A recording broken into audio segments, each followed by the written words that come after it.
Hello home starters! It's me, OT Mom April, and for today's topic, it's all about midline crossing. If you already watched our previous video about handwriting 101, I mentioned there the prerequisite skills that are needed for our child to be able to do handwriting and other fine motor skills successfully. So what we're going to do now is I'm going to discuss these prerequisite skills one by one para mas lalo nating maintindihan. And I'll be giving you sample activities that you can do at home. So to start with, we're going to talk about first midline crossing. Again, midline crossing is the imaginary line in the middle of our body. So it separates the left side and the right side.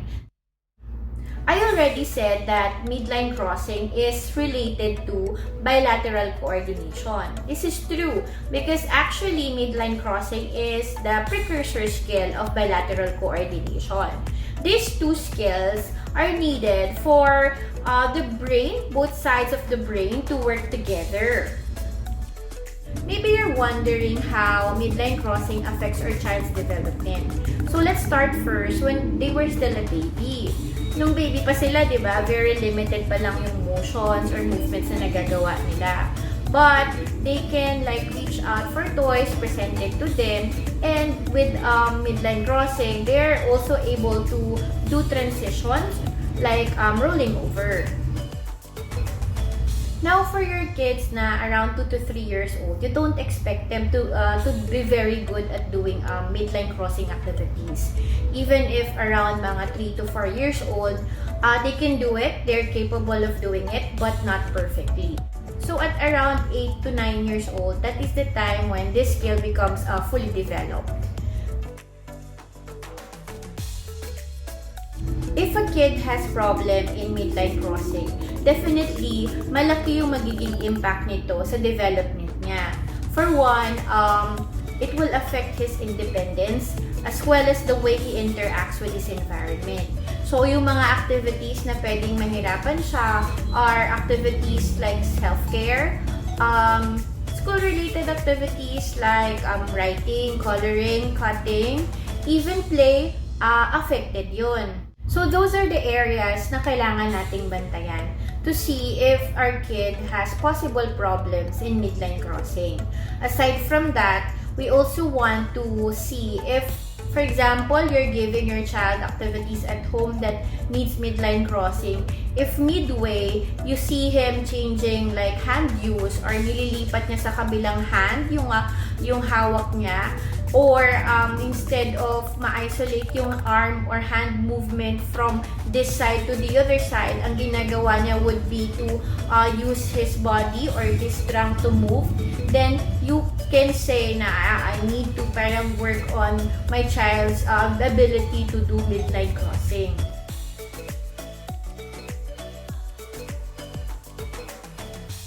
Actually, maraming activities na nag-require for our kid to do midline crossing. Ilan sa mga activities na to ay school-related tasks like coloring, cutting, and writing.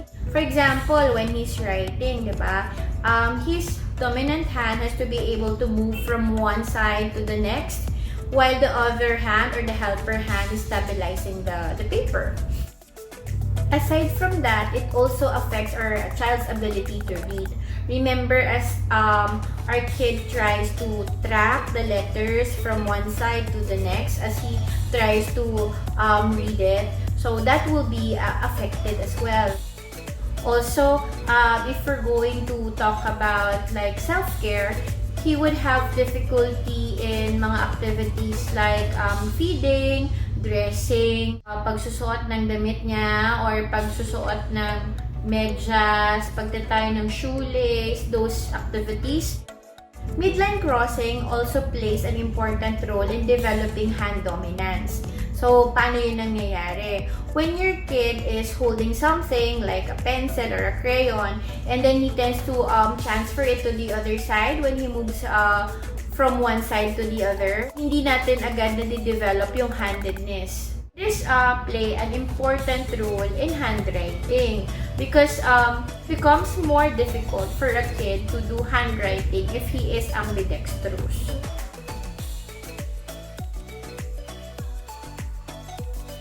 Now we're going to talk about the activities that we can give our child at home.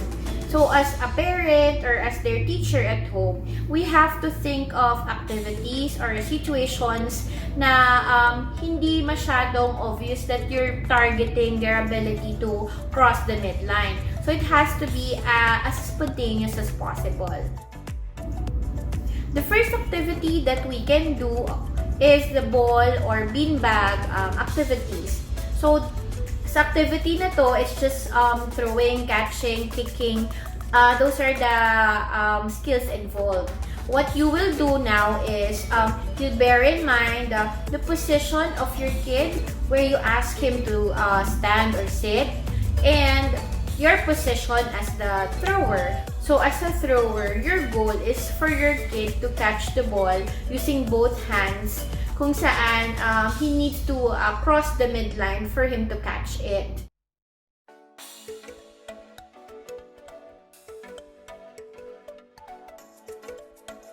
You can also use a target basket and position it in a way na kailangan ng anak mo na mag-cross ng midline to throw or shoot the ball in the basket.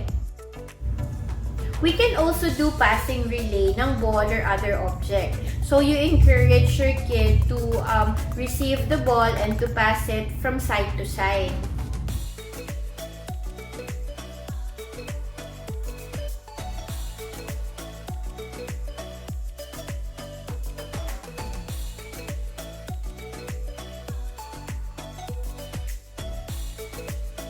Another activity that you can do is the tracing of the lazy 8 or the infinity sign. So it's just like number 8 na dinrowing horizontally. So what the child will do is to trace it pwedeng on the floor or on the wall, pwedeng sa blackboard or sa whiteboard. So you just have to draw a big 8 and then encourage your child to trace it.